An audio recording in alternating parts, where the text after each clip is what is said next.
Welcome back to another video from Handyman University, where we try to give you ways to help you grow your handyman business and just be overall successful in your business. So today we're going to be talking about how to find and market to your target customers. So this is like a thing that I see a lot of people get stuck on, is actually identifying who their customer is. And then the question is well, once I have my target customer, how do I market to them?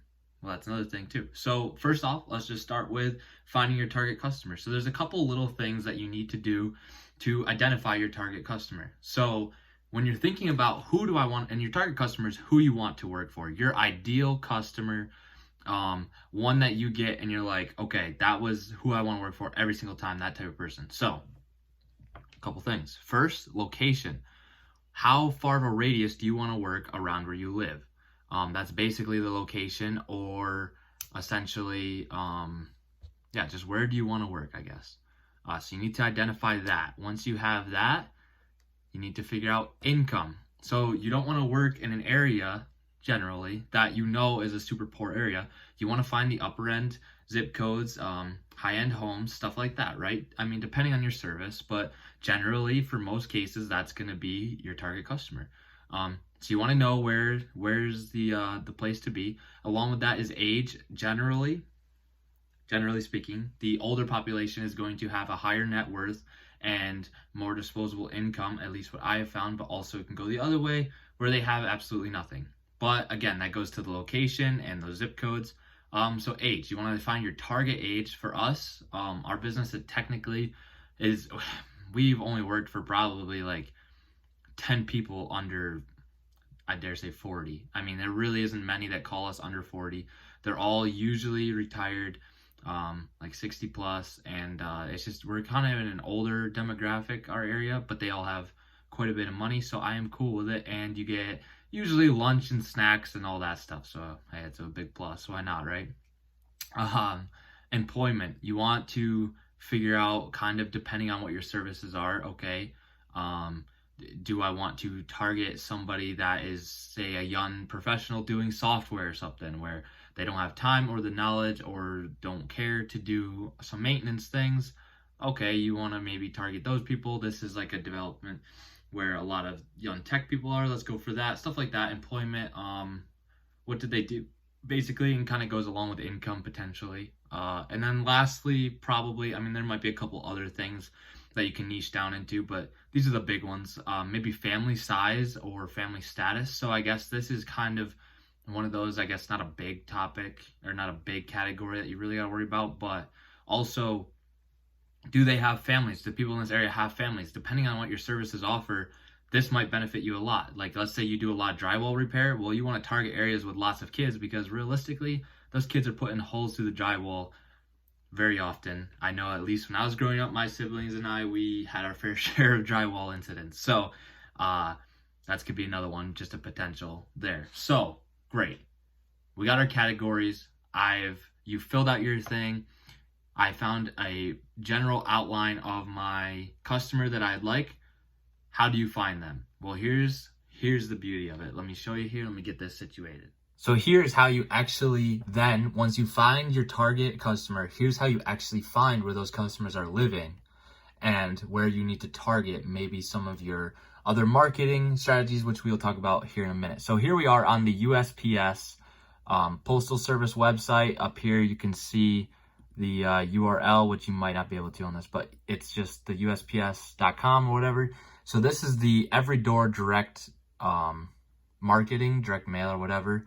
So once you look that up, look up USPS direct mail, and you type in your zip code or address right up top here, and that's going to give you right there. That's going to give you basically your surrounding area on a map right here. So then it's going to break it down to all these neighborhoods. If you can see the highlighting here, right? Once I highlight, let's say, let's just pick this one, right? Up here, you're going to see the average income, how many people per family.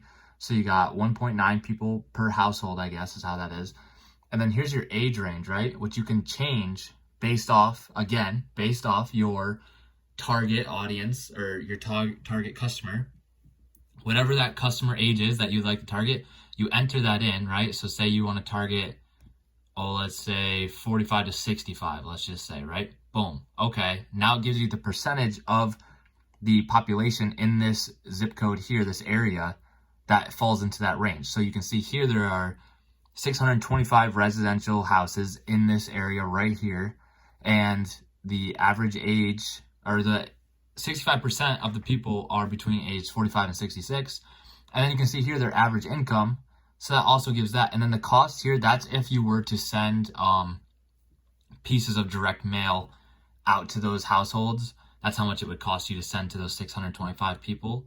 But yeah, just like look around. That one's 76,000. And I know this one right here is a really good area that I'm slowly breaking into here, but the average is 136,000 per household a year or whatever. And there's some crazy houses through there. So that is definitely an area I'm hoping to get into. I'm actually painting a house there at the end of September. So like I said, looking to break into that. But anyways, that's how you can find those. So let's bring it back into here, how to actually. Okay, so that's how to identify your target customer.